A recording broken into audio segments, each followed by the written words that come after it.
अन्नदाता, अन्नदाता, नीत तुम्हारा अन्नदाता। पग पग पर है संग तुम्हारे अन्नदाता। लहू किसानों का बन के पसीना सींचता है धरती का सीना। मेहनत का तेरी हक दिलवाने, नई तकनीक नई खोज बताने। पशुधन को गुणवान बनाना, पौध सुरक्षा को सिखलाना, खेती के सब गुर समझाने, भारत का सरताज बनाने। आठों पहर है संग तुम्हारे अन्नदाता,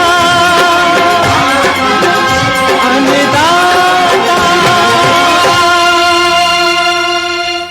नमस्कार, मैं राधा ठाकुर आप सभी दर्शकों का अन्नदाता कार्यक्रम में स्वागत करती हूं।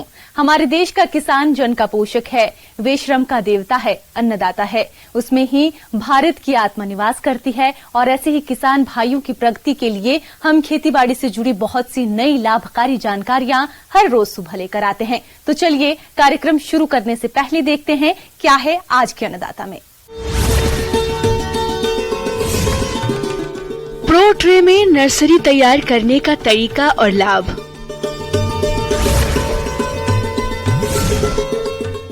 मिल्किंग मशीन की विशेषताएं और उपयोगिता।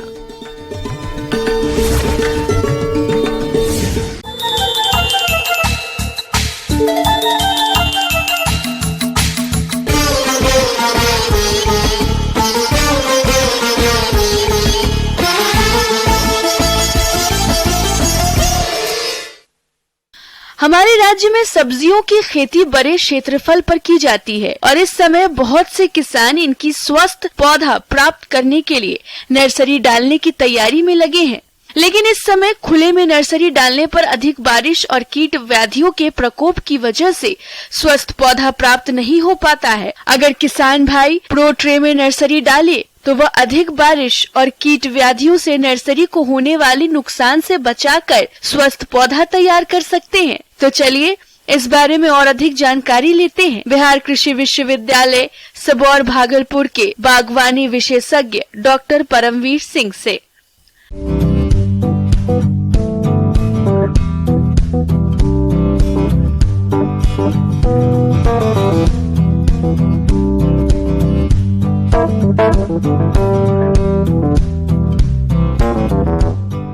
भाइयों, आज हम बात करेंगे प्रो ट्रे नर्सरी टेक्निक में पौधे तैयार करने, बिछड़े तैयार करने की। तो सबसे पहले हम बात करते हैं कि प्रो ट्रे होता क्या है। तो प्रो ट्रे कुछ नहीं होता, प्लास्टिक की ट्रेज होती हैं जिसमें केविटी सेल्स बने होते हैं, छिद्र बने होते हैं, जिसमें विभिन्न प्रकार की छिद्र में उपलब्ध होती है। जैसे 50 की होती है, 98 की होती है, 120 120 की छिद्र की सेल की आपकी प्रो ट्रे मार्केट में उपलब्ध होती है। प्रो ट्रे पोपेलिन से बनी हुई विभिन्न केविटी वाले ट्रे बाजार में आती है। सब्जी की नर्सरी लगाने के लिए 98 केविटी यानी खाने वाले ट्रे का प्रयोग किया जाता है। ट्रे का प्रयोग 4 से 5 बार कर सकते हैं। आजकल फलों के पौध तैयार करने के लिए भी बड़े खाने वाली प्रो ट्रे भी बाजार में मिलने लगी है, जिनका प्रयोग फलों की पौध तैयार करने के लिए कर सकते हैं।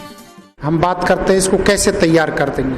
तो तैयार करने के लिए सबसे पहले हमको इसमें कुछ ग्रोइंग मीडिया की ज़रूरत होती है, उसके बाद हमको प्रो ट्रे की ज़रूरत होती है, और अच्छी आपका पौध तैयार करनी है तो फर्टिलाइज़र, जो वाटर सोल्यूबल फर्टिलाइज़र है, उसकी ज़रूरत होती है। तो अब एक एक हम करके बात करते हैं। तो सबसे पहले जो प्रो ट्रे की बात करते हैं, तो प्रो ट्रे आपके डिफरेंट छिद्र की पाई जाती है। जैसे मैंने पहले भी बताया आपको 50 की और 98 की और 120 की, और सिंगल भी आती है। फल वाले पौधे होते हैं उनके लिए होती है, परंतु हम अगर सब्जी की बात करते हैं या फूल पत्तियों की बात करते हैं तो हमको 50 वाली जो सेल वाली है वो सबसे अच्छी प्रो ट्रे होती है। फिर बात करते हैं मीडिया की। तो मीडिया में हम कोकोपीट लेते हैं, उसके बाद वर्मी कंपोस्ट लेते हैं, वर्मिकुलाइट लेते हैं और परलाइट लेते हैं। कोकोपीट भूरे रंग का यह पदार्थ नारियल के रेशों में खनिज लवणों को मिलकर कृत्रिम मिट्टी के तौर पर तैयार किया जाता है। यह अधिक जल ग्रहण व वायु संचार के कारण जड़ों का बेहतर विकास करता है। वर्मिकुलाइट यह एक माइका है जो कि हल्का वजन युक्त पदार्थ है।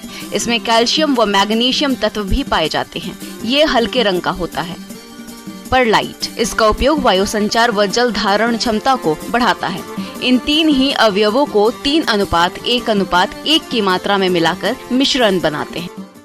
अब बात करते हैं कैसे तैयार करेंगे। तो सबसे पहले जो कोकोपीट है, ब्लॉक आता है, उसको हम बोलते हैं कोकोपीट ब्लॉक। उस कोकोपीट को लाने के बाद हमको उसको भिगोना होता है, 24 घंटे के लिए पानी में भिगोना होता है। उसके बाद उसको निकालेंगे और पानी जो है निचोड़ के उसमें पानी निकाल देंगे वहाँ पे, और उसके बाद उसको सुखा देंगे। उसके बाद बात करते हैं मिश्रण तैयार कैसे करेंगे। तो मिश्रण के लिए हमको सबसे पहले, जैसे मान लीजिए हमारे पास अगर वर्मिकुलाइट परलाइट है तो हम इसको इस तरह से बांटेंगे कि चारों चीज़ें उसमें मिक्स हो सके। तो इसके लिए हम क्या करते हैं, 4 भाग लेते हैं आपका कोकोपीट का, 4 भाग लेते हैं वर्मी कंपोस्ट का, और 1 भाग लेते हैं वर्मिकुलाइट और 1 भाग लेते हैं परलाइट। तो इस तरह से हम इसको मिश्रण, जैसे मैंने बताया आपको, तो उसको मिक्स को तैयार कर लेते हैं। उसके बाद जो आपकी प्रो ट्रे है उसमें आपको उसको भर देते हैं। भरने के बाद आपको जिस पौधे का, जिस फसल का आपको बीज लगाना है, जैसे कुकुम्बर का, खीरा का है, टमाटर का है, आपका मिर्च का है, गोभी का है, किसी भी जो ट्रांसप्लांट होती है वो सभी फसलों के आप उसमें बीज को लगा सकते हैं। तो जो आपने ट्रे तैयार कर लिया उसमें 1 बीज 1 सेल में डालेंगे, यानी वो 1 केविटी जो 1 छिद्र है उसमें 1 सीड को डालेंगे। ऐसे करके 50 की है तो आप 50 डालेंगे, 120 की है तो 120 डालेंगे, और 98 की है तो 98 बीज डालेंगे। डालने के बाद क्या करेंगे, हल्का मिश्रण है वापस से एक बार ऊपर से डालेंगे और उस पर हाथ फिरा देंगे ताकि वो कवर हो जाए। कवर होने के बाद आपको उसमें हल्का सा जो वाटर कैन आता है, जो रोज कैन पानी का आता है, उससे 1 बार ऐसे ले जाएंगे, 1 बार 2 बार उसको घुमा देंगे। ज़्यादा पानी वहाँ पे नहीं देना, आपको ध्यान रखना उसमें ज़्यादा पानी नहीं देना है। उसमें 1-2 बार स्प्रे करेंगे। इस तरह से आप अगर उसमें मिश्रण करके और डाल देते हैं, और उसके बाद आपको जहाँ पे रखना उस सुरक्षित स्थान पे उसको रख देंगे। इसके बाद ध्यान रखने की बात ये होती है कि इसमें ज़्यादा वैसे इंसेक्ट नहीं आता। अगर इसको आप जो इंसेक्ट प्रूफ नेट आता है उसके अंदर आप प्रोटेक्ट करके रखेंगे तो इसमें इंसेक्ट आने के बिल्कुल भी चांस नगण्य हो जाएंगे। उसके अतिरिक्त आपको इसमें ध्यान रखना है कि फर्टिलाइजर जो वाटर सोल्यूबल फर्टिलाइजर है 19-19-19, उसका 3 से 4 ग्राम का स्प्रे 2 बार कर सकते हैं। एक बार 12 दिन के ऊपर कर सकते हैं, एक फिर 18 से 20 दिन के ऊपर अंतराल पे एक आप 3 से 4 ग्राम प्रति लीटर पानी में, 1 लीटर पानी में घोलेंगे और उसके बाद उस पर स्प्रे करेंगे तो आपका सीडलिंग जो है बहुत ही अच्छा आएगा और उसकी मोटिलिटी बहुत कम होगी जब फील्ड में वो जाएगा। सब्जियों की पौध 20 से 30 दिन में मुख्य खेत में स्थानांतरण योग्य हो जाती है। स्थानांतरण से 2 से 3 दिन पहले सिंचाई करना बंद कर दे ताकि पौधे में कठोरता आ जाए। पौधे को सावधानी से प्लग के बाहर इस तरह निकाले कि हाथ के अंगूठे एवं उंगली के हल्के दबाव से खींचते हुए मृदा रहित मिश्रण का ढेला जल क्षेत्र सहित बाहर आ जाए। खेत में लगाते समय पौधा दबा कर लगाएं। अगर इसके लाभ की बात करें, बीजों की मात्रा कम लगती है, पौध स्वस्थ और एक समान तैयार होती है। दूसरा बेनिफिट ये होता है कि जैसे प्रो ट्रे हैं तो कभी आपका एनवायरनमेंट जो है, अगर आपने ज़मीन में नर्सरी लगाई है तो उसको अंदर बाहर नहीं कर सकते हम, तो उससे नुकसान होता है। परंतु प्रो ट्रे में अगर हम पौध लगाते हैं तो उसको हम एनवायरनमेंट चेंज होने पे हम उसको अंदर बाहर कर सकते हैं। और दूसरा ये है कि हम इस प्रो ट्रे में अगर कॉमर्शियल कल्टीवेशन करते हैं, यानी कि हम किसी को सेल करने के पौध तैयार करके ही हम अगर पैसा कमाना चाहते हैं और बेचना चाहते हैं तो इसको एक स्थान से दूसरे स्थान पे ले जाना बड़ा ही आसान होता है। प्रो ट्रे में करते हैं तो उसमें 100% जो है आपका बीज जर्मिनेट करता है। और ये जो दिन है वो आपका नॉर्मली फसल के ऊपर डिपेंड करता है। कुकुरबिट्स का कम समय लगता है, ऐसे शिमला मिर्च और टमाटर का थोड़ा सा समय ज़्यादा लगता है, परंतु 30 से 35 दिन में सभी सीडलिंग तैयार हो जाती हैं, जिसको हम फसल को वहाँ पे लगा सकते हैं। किसान भाइयों, अब लेते हैं एक छोटा सा ब्रेक।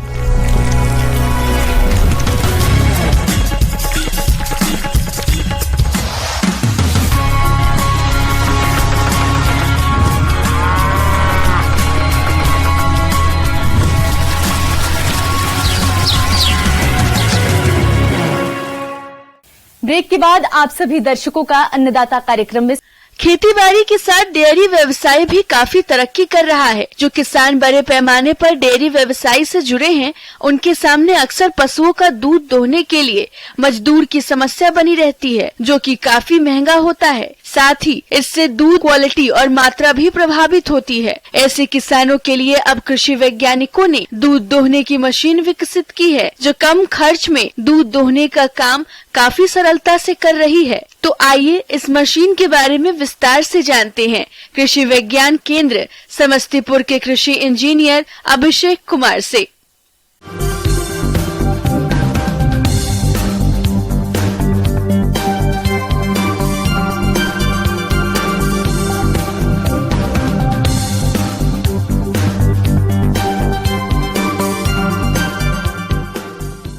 मैं आपको आज मिल्किंग मशीन के बारे में बताने वाला हूँ। मिल्किंग मशीन का मुख्यतः कार्य है जो है हमारे पशुओं से दूध को ऑटोमेटिकली निकालना। तो उसका प्रोसेस पहले जानते हैं क्या क्या पार्ट्स होते हैं। तो उसमें टिट कप्स होते हैं और फिर वैक्यूम पंप होता है, आपका मिल्किंग लाइन होता है और रिजर्वायर होता है और एक पल्सेटर होता है। तो इसमें कैसे पूरी प्रक्रिया होती है इसे हम जानते हैं।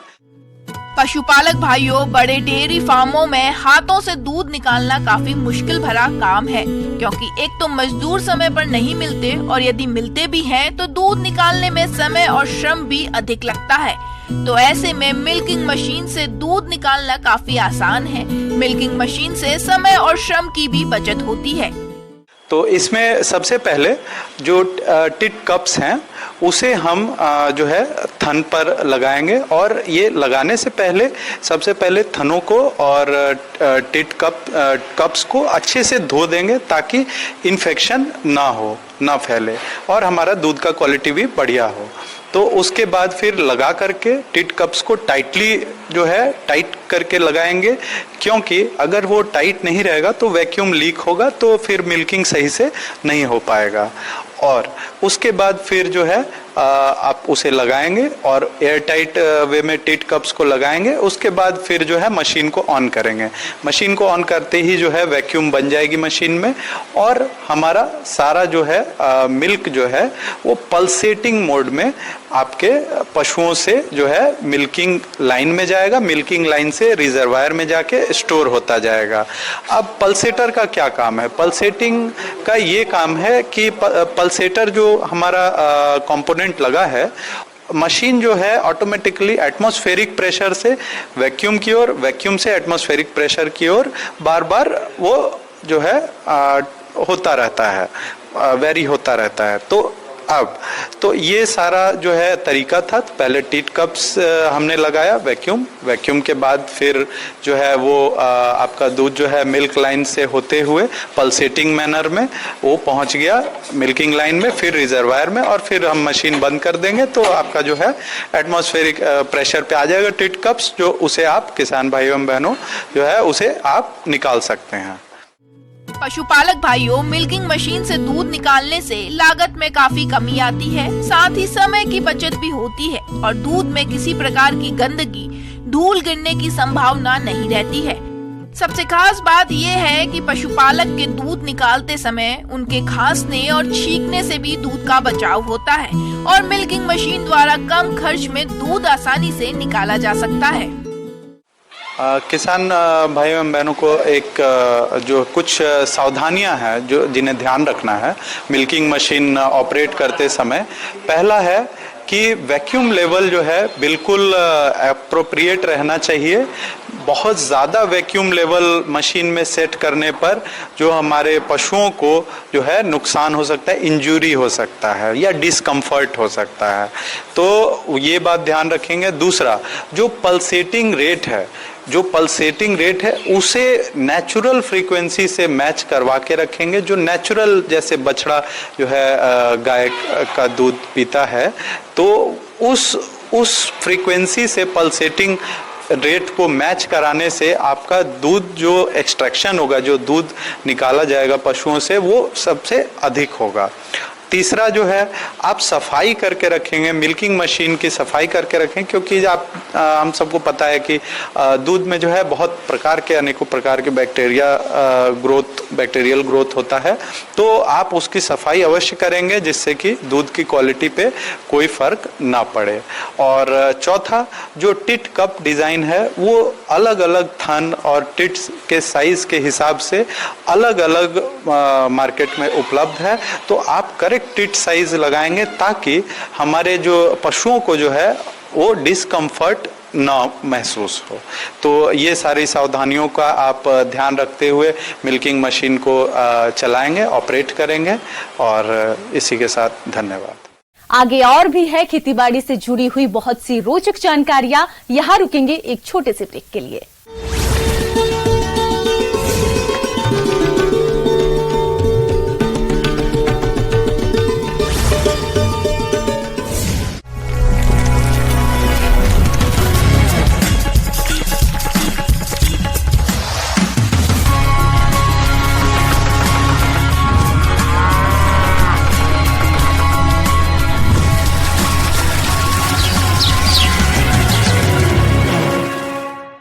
ब्रेक के बाद एक बार फिर से आप सभी दर्शकों का अन्नदाता कार्यक्रम में स्वागत है।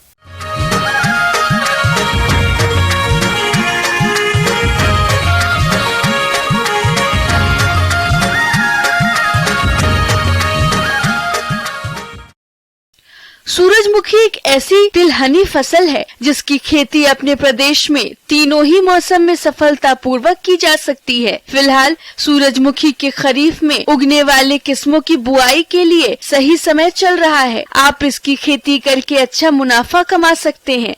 देखिए ये खास रिपोर्ट।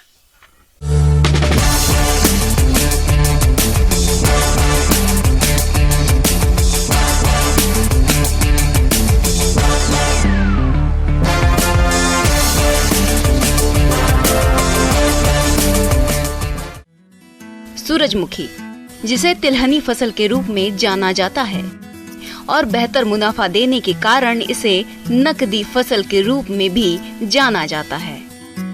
पिछले कुछ वर्षों से अपनी उत्पादन क्षमता और अधिक मूल्य के कारण इसकी खेती प्रदेश के किसानों में लोकप्रिय होती जा रही है। इसकी खेती करने से किसानों को खाद्य तेल उपलब्ध होता है, जो कि दिल के मरीजों के लिए अच्छा होता है।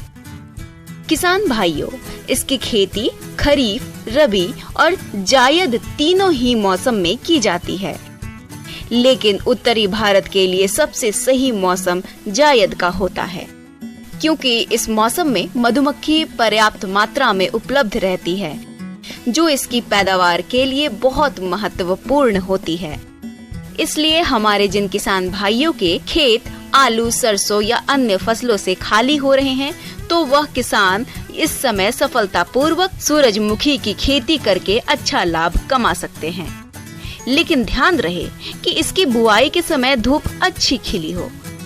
किसान भाइयों, इसकी खेती के लिए अच्छे जल निकासी वाली दोमट मिट्टी, जिसमें जैविक पदार्थ अधिकांश मात्रा में हो, अच्छी होती है। खेत की तैयारी के समय एक जुताई मिट्टी पलटने वाले हल से और 2 जुताइयां कल्टीवेटर से करके पाटा लगाकर खेत को भुरभुरा करके समतल कर लेना चाहिए। अब बात आती है खाद और उर्वरक प्रबंधन की। तो 20 टन सड़ी हुई गोबर की खाद, 125 किलोग्राम यूरिया, 130 किलोग्राम DAP और 70 किलोग्राम MOP प्रति हेक्टेयर प्रयोग में लाएं, जिसमें यूरिया की 40 किलोग्राम और अन्य खाद उर्वरकों की पूरी मात्रा बुआई के समय दें और शेष यूरिया का प्रयोग आप खड़ी फसल में 2 बार में टॉप ड्रेसिंग के रूप में कर दें, जिससे आपके फसल की बढ़वार अच्छी होगी। किसान भाइयों, सूरजमुखी की खेती के लिए आप इसकी संकुल प्रजाति मॉडर्न और सूर्या का चयन करें, जो 75 से 80 दिनों में तैयार हो जाती है और इनकी औसत उपज क्षमता 10 से 12 कुंटल प्रति हेक्टेयर होती है। इसके अलावा जो किसान भाई इसकी संकर प्रजातियों की खेती करना चाहते हैं, तो वह इसकी KVSH1 SH 3322 का चयन करें, जो 90 से 95 दिनों में पककर तैयार हो जाती है। जिनकी औसत उपज क्षमता 18 से 20 कुंतल प्रति हेक्टेयर है। जहां तक बीज दर की बात है तो इसकी संकुल प्रजातियों का 12 से 15 किलोग्राम और संकर प्रजातियों का 5 से 6 किलोग्राम बीज प्रति हेक्टेयर आवश्यकता पड़ती है। बीजों को हमेशा किसी प्रमाणित संस्था से ही खरीदें। किसान भाइयों, बुआई से पहले बीजों को 12 घंटे पानी में डुबोकर और उसके बाद 3 से 4 घंटे छायादार स्थान में सुखाकर बुआई करने से बीजों का अच्छा अंकुरण होता है। बुआई से पहले 2.5 ग्राम कार्बेंडाइजिम प्रति किलोग्राम बीजों को उपचारित कर लें। उसके बाद ही बीजों की बुआई करें। बीजों की बुआई लाइनों में करें, जिसमें लाइन से लाइन 60 सेंटीमीटर और पौधे से पौधे 30 सेंटीमीटर की दूरी रखते हुए सीड ड्रिल की सहायता से बीजों की बुआई करें। सूरजमुखी फसल को खरपतवारों से बचाने के लिए पेंडीमेथिलीन खरपतवार नाशी की 3.3 लीटर मात्रा को 700 से 800 लीटर पानी में घोलकर प्रति हेक्टेयर की दर से बुआई के 2 दिनों के अंदर स्प्रे कर दें, जिससे खरपतवारों का जमाव नहीं होगा और फसल खरपतवार मुक्त रहकर बढ़वार अच्छी करेगी और ऐसी फसल से आगे चलकर किसान भाइयों को अच्छी उपज की प्राप्ति होगी।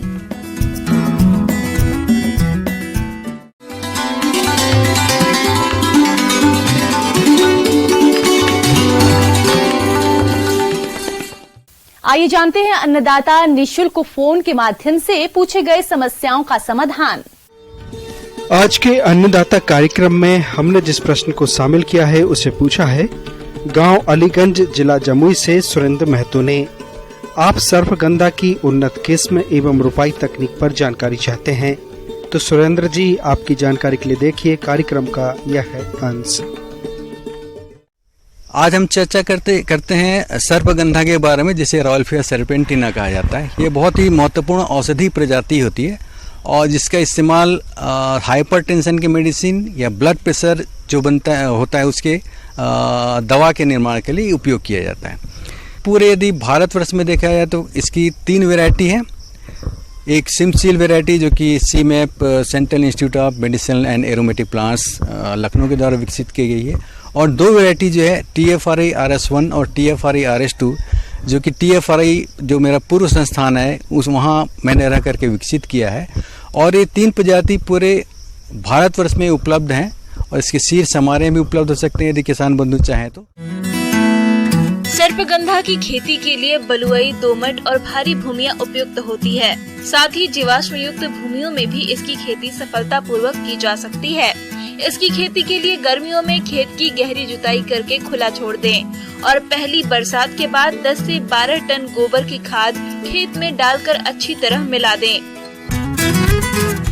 अब इसके बारे में प्रोपोगेशन या किस तरह से इसका उत्पादन करते हैं इसके बारे में बताना चाहूँगा आपको। इसको सीड के द्वारा उगाया जा सकता है और इसके जो रूट शकर होता है या ट्यूबर जो होता है उसके द्वारा इसको उगाया जा सकता है। सीड द्वारा उगाने के लिए जो है हम सीड प्राप्त करते हैं, जो कि आप देख रहे हैं किस तरह से सीड लगे हुए हैं। इस तरह से लगे हुए सीड को आप हल्का सा रब कर दें या हल्का सा इसको रेतमार कागज या सैंड पेपर जो होता है उससे रगड़ करके, एक केमिकल होता है GA3 जिसे जिब्रेलिक एसिड कहते हैं, उसके द्वारा थोड़ा सा ट्रीटमेंट दे करके, ओवरनाइट ट्रीटमेंट दे करके हम दूसरी सुबह इसको लगा देते हैं। तो इस तरह से आपको भरपूर सीड स्टॉक जो है या सीडलिंग स्टॉक जो है आपका तैयार हो जाता है रोपण करने के लिए। सर्पगंधा की बीज द्वारा बुआई। अच्छे जीवित बीजों को छिटक कर बोया जा सकता है। अच्छे बीजों के चुनाव के लिए उन्हें पानी में 24 घंटे तक भिगो कर रखें। इस दौरान जो बीज पानी में ऊपर तैरते हैं उन्हें निकाल कर अलग कर दें। सर्पगंधा के 30 से 40% बीज ही उगते हैं, इसलिए हेक्टेयर में करीब 6 से 8 किलो बीज की आवश्यकता होती है। इसका बीज काफी महंगा होता है, अतः पहले नर्सरी बनाकर पौधा तैयार करना चाहिए। इसके लिए 10 गुना 10 मीटर क्यारियों में पकी गोबर की खाद डालकर छायादार स्थान पर पौध तैयार करें। बीजों को 2 से 3 सेंटीमीटर जमीन के नीचे लगाकर हजारे की सहायता से पानी दे। 20 से 40 दिन के अंदर बीज उपजना शुरू हो जाते हैं। मध्य जुलाई में पौधे खेतों में रोपण के लिए तैयार हो जाते हैं। और इसके रोपण की तकनीक के बारे में बताना चाहूँगा कि 50 बाई 50 सेंटीमीटर बाई 50 सेंटीमीटर के स्पेसिंग पे हम इसका रोपण करते हैं। इस तरह से प्रति एकड़ कम से कम 25,000 या 22,000 के आसपास पौधा लगाया जा सकता है। जड़ों द्वारा बुआई। लगभग 5 सेंटीमीटर जड़ कटिंग को खाद, मिट्टी व रेत में मिलाकर बनाई गई क्यारियों में लगाएं और क्यारियों को उचित मात्रा में पानी लगाकर नम रखें। जुलाई से अगस्त माह में जड़ों से कल्ले फूटने लगते हैं। इनको 45 गुना 3 सेंटीमीटर दूरी पर रोपित करें। 1 हेक्टेयर के लिए लगभग 100 किलोग्राम जड़ कटिंग की आवश्यकता होती है। तने द्वारा बुआई। इसके लिए तने की 15 से 22 सेंटीमीटर कटिंग को जून से जुलाई माह में नर्सरी में लगाते हैं। जब जड़ें व पत्तियां निकल आएं तथा उनमें अच्छी वृद्धि होने लगे तो कटिंग को निकालकर खेतों में लगाया जा सकता है। शुरुआती अवस्था में पौधों को कीट और रोगों से बचाने के लिए रुपाई से पहले पौधों को उपचारित करना जरूरी होता है। इसके लिए पौधों की जड़ों को फफूंदनाशक दवा के घोल में 10 से 20 मिनट तक डुबा कर रखें। बरसात का समय इसकी रुपाई के लिए उपयुक्त रहता है, इसलिए आप इसकी रुपाई मध्य जून से सितंबर तक कर सकते हैं। चूँकि ये शेड लविंग या छाया वाली जगह पे होता है ये क्रॉप, तो इसीलिए आप प्रयास ये करें कि जहाँ पर पहले से कोई ट्री वगैरह मौजूद हैं, जहाँ पर प्राकृतिक रूप से छाया पड़ रही है, वैसी जगह पर इसको लगाया जाना चाहिए, जिससे इसका उपज जो है वो ज़्यादा मिलता है हमको। सर्पगंधा की 50 से 60 दिन की पौध जिसकी ऊंचाई 7 से 10 सेंटीमीटर हो, उसकी रोपाई आप कर सकते हैं। नर्सरी से पौध उखाड़ने समय इस बात का ध्यान रखें कि पौध की जड़ टूटने ना पाए। और यदि आप अप्लाई करना चाहते हैं, हालांकि ये खाद्य पदार्थ के तौर पे यूज होता है, चूँकि इसका रूट हील्ड बहुत इंपॉर्टेंट होता है, इसलिए मैं इसमें FIM या गोबर खाद जो है वो रिकमेंड करता हूँ। लेकिन अधिक उत्पादकता के लिए जो है कम से कम 10 से 15 किलोग्राम खाद जो है NPK का, नाइट्रोजन, पोटेशियम और फास्फोरस, उसका यूनिफॉर्मली पूरे खेत पे आप प्रति एकड़ मिला दें और इस तरह से 0.5 बाई 0.5 मीटर के स्पेसिंग पे आप इसको लगा करके आप अपनी उपज को बढ़ा सकते हैं। और इसके उपज के बारे में बताना चाहूँ तो कम से कम 350 से 450 जो रूट हील्ड है, रूट हील्ड मीन्स इसका जो जड़ है वो इम्पोर्टेंट पार्ट होता है इसका, क्योंकि इसके जड़ के अंदर ही रिसर्पिन कंटेंट जो एक बहुत ही महत्वपूर्ण एल्कलाइड होता है वो मौजूद होता है। एकड़ की बात करूँ मैं तो आपको कम से कम 2200 या 2500 किलोग्राम के आसपास आपको पूरा उपज मिल सकता है। और इसका जो उपज का कॉस्ट होता है वो यदि मैं नेशनल लेवल की बात करूँ, जैसे कि मुख्य बाजार जो है यहाँ पर सेंट्रल इंडिया में कटनी में बहुत बड़ा बाजार है इसका, रतलाम में है, रायपुर में है और धमतरी छत्तीसगढ़ में। किसान भाइयों, कृषि संबंधित समस्या और सुझावों के लिए आप हमें इस पते पर संपर्क कर सकते हैं। प्रोड्यूसर अन्नदाता news 18 Bihar Jharkhand, Ramoji film city Hyderabad 501512। साथ ही आप हमें ईमेल भी कर सकते हैं। हमारा ईमेल है p18annadatabihar@nw18.com। इसके अलावा आप हमें निशुल्क हेल्पलाइन नंबर 1800889216 पर सोमवार से शनिवार सुबह 10 से शाम 4 बजे के बीच संपर्क कर सकते हैं। अब समय हो रहा है आपसे विदा लेने का। कल फिर मुलाकात होगी कृषि से जुड़ी महत्वपूर्ण जानकारियों के साथ। तब तक के लिए नमस्कार।